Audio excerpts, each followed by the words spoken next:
महाभारत अपने आप में एक पूरा संसार है ना? इसमें न जाने कितने ही रहस्य और कहानियां छिपी हैं। लेकिन आज आज हम एक ऐसे किरदार की कहानी में उतरेंगे जिसने कुरुक्षेत्र युद्ध का पूरा रुख ही पलट कर रख दिया था। जी हाँ, ये कहानी है शिखंडी की। तो सबसे पहले एक बहुत बड़ा सवाल सोचिए, एक ऐसा योद्धा जिसे इच्छा मृत्यु का वरदान हो, मतलब वो जब चाहे तभी उनकी मृत्यु हो सकती है। ऐसे किसी को युद्ध में भला कौन हरा सकता है? और हम यहां बात कर रहे हैं कुरुक्षेत्र के सबसे शक्तिशाली योद्धा भीष्म पितामह की। इस लगभग नामुमकिन सवाल का जवाब सिर्फ एक नाम में छिपा है, शिखंडी। पर रुकिए, ये जवाब जितना सीधा साधा लगता है ना, इसके पीछे की कहानी उतनी ही कहीं ज्यादा पेचीदा और इमोशन से भरी हुई है। तो चलिए, इस जवाब को पूरी तरह समझने के लिए हमें समय में थोड़ा पीछे जाना होगा, कुरुक्षेत्र के युद्ध से भी बहुत पहले। और जानते हैं, ये कहानी किसी महावीर योद्धा से नहीं, बल्कि एक राजकुमारी से शुरू होती है। काशी की राजकुमारी अंबा।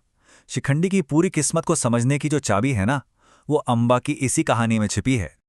और यहीं से कहानी में जल उठती है बदले की वो आग, वो प्रतिज्ञा जिसने आने वाले समय में सब कुछ बदल कर रख देना था। जरा सोचिए, अंबा का जीवन कैसे कुछ ही पलों में पूरी तरह से बदल गया। पहले तो स्वयंवर से भीष्म उनका और उनकी बहनों का अपहरण कर लेते हैं। फिर जब भीष्म को पता चलता है कि अंबा किसी और से प्रेम करती हैं, तो वो उन्हें राजा शाल्व के पास भेज देते हैं। लेकिन राजा शाल्व भी उन्हें अपनाने से मना कर देते हैं। और जब हताश होकर अंबा भीष्म के पास लौटती हैं, तो वो भी अपनी ब्रह्मचर्य की प्रतिज्ञा की वजह से उनसे विवाह करने से इनकार कर देते हैं। हर तरफ से मिला ये अपमान एक भयानक प्रतिज्ञा को जन्म देता है। मैं भीष्म के विनाश का कारण बनूंगी। ये सिर्फ शब्द नहीं थे, ये एक ऐसा संकल्प था जो नियति का पूरा चक्र घुमाने वाला था। उनकी ये प्रतिज्ञा इतनी मजबूत थी, इतनी दृढ़ थी कि इसने देवताओं तक को दखल देने पर मजबूर कर दिया। अंबा ने सबसे मदद मांगी, हर दरवाजा खटखटाया, लेकिन भीष्म की शक्ति के आगे कोई उनकी मदद करने को तैयार नहीं हुआ। जब हर तरफ से निराशा ही हाथ लगी, तो उन्होंने देवताओं की शरण ली, कठोर तपस्या का रास्ता चुना। और अंबा की यही तपस्या इस कहानी में एक बिल्कुल नया मोड़ लेकर आती है। एक ऐसा मोड़ जहां दैवीय शक्ति से सब कुछ बदलने वाला था। और उनकी वो कठोर तपस्या सफल हुई। भगवान शिव उनसे प्रसन्न हुए और उन्हें वो वरदान दिया जिसका उन्हें इंतजार था। तुम अपने अगले जन्म में भी भीष्म की मृत्यु का कारण बनोगी। ये वरदान मिलते ही अंबा ने अपनी प्रतिज्ञा को पूरा करने के लिए खुद को अग्नि को सौंप दिया, ताकि वो अगला जन्म ले सकें। और इस तरह अंबा का पुनर्जन्म हुआ, पांचाल के राजा द्रुपद के घर उनकी बेटी के रूप में। नाम रखा गया शिखंडिनी। कहते हैं कि राजा द्रुपद को उनके जन्म के पीछे का मकसद पता था, और इसीलिए उन्होंने शिखंडिनी का पालन पोषण एक बेटे की तरह, एक योद्धा की तरह किया। लेकिन नियति को पूरा होने के लिए एक और बड़ा कदम बाकी था, शिखंडिनी का शिखंडी बनना।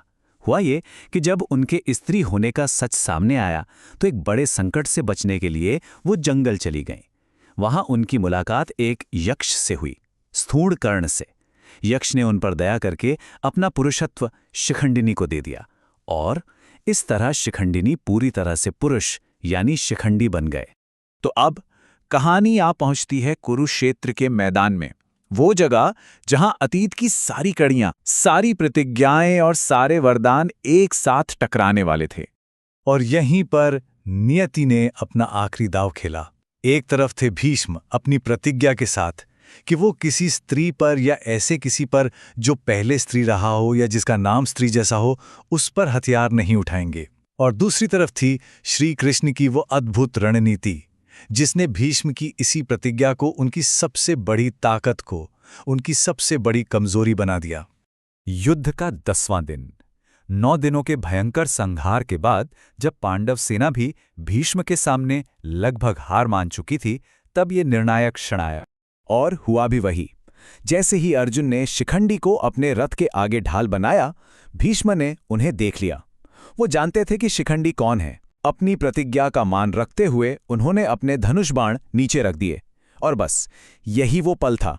इसी एक पल में अर्जुन ने बाणों की ऐसी वर्षा की कि भीष्म का शरीर छलनी हो गया और वो बाणों की शैया पर आ गिरे। अंबा की प्रतिज्ञा पूरी हो चुकी थी। तो ये थी कहानी, पर हर कहानी की तरह ये भी अपने पीछे कई सवाल और कई सबक छोड़ जाती है। चलिए जरा इस पर सोचते हैं। सबसे बड़ा सवाल जो अक्सर पूछा जाता है, आखिर भीष्म को मारा किसने, अर्जुन ने या शिखंडी ने? देखिए, इसे ऐसे समझ सकते हैं, भीष्म के पतन का कारण वो बने शिखंडी, क्योंकि अगर शिखंडी सामने ना होते तो भीष्म कभी हथियार नीचे नहीं रखते। लेकिन वो बाण जो उनके शरीर में लगे वो चलाने वाले थे अर्जुन। तो कह सकते हैं कि दोनों की भूमिका बिल्कुल अलग लेकिन उतनी ही जरूरी थी। तो शिखंडी कौन थे? संक्षेप में कहें तो वो राजकुमारी अंबा का ही दूसरा रूप थे, पांचाल के राजा द्रुपद के पुत्र, जिनका जन्म ही भीष्म के पतन का कारण बनने के लिए हुआ था। और युद्ध में वो अर्जुन की वो निर्णायक ढाल बने जिसने भीष्म को हराना मुमकिन किया। और देखिए, शिखंडी की ये कथा हमें बहुत कुछ सिखाती है। ये बताती है कि कैसे एक अन्याय की गूंज पीढ़ियों तक सुनाई दे सकती है, कैसे एक अपमान किसी की जिंदगी का मकसद ही बदल सकता है, और सबसे बड़ी बात कि नियति या भाग्य अपना रास्ता खोज ही लेता है। महाभारत का हर किरदार, चाहे छोटा हो या बड़ा, एक बहुत गहरे मकसद के लिए वहां है। तो आखिर में मैं एक सवाल छोड़ जाता हूं, शिखंडी की ये पूरी कहानी क्या थी? एक अपमानित राजकुमारी का लिया गया सही बदला, या फिर ये एक अटल भाग्य था जिसे बस पूरा होना ही था? सोचिएगा जरूर।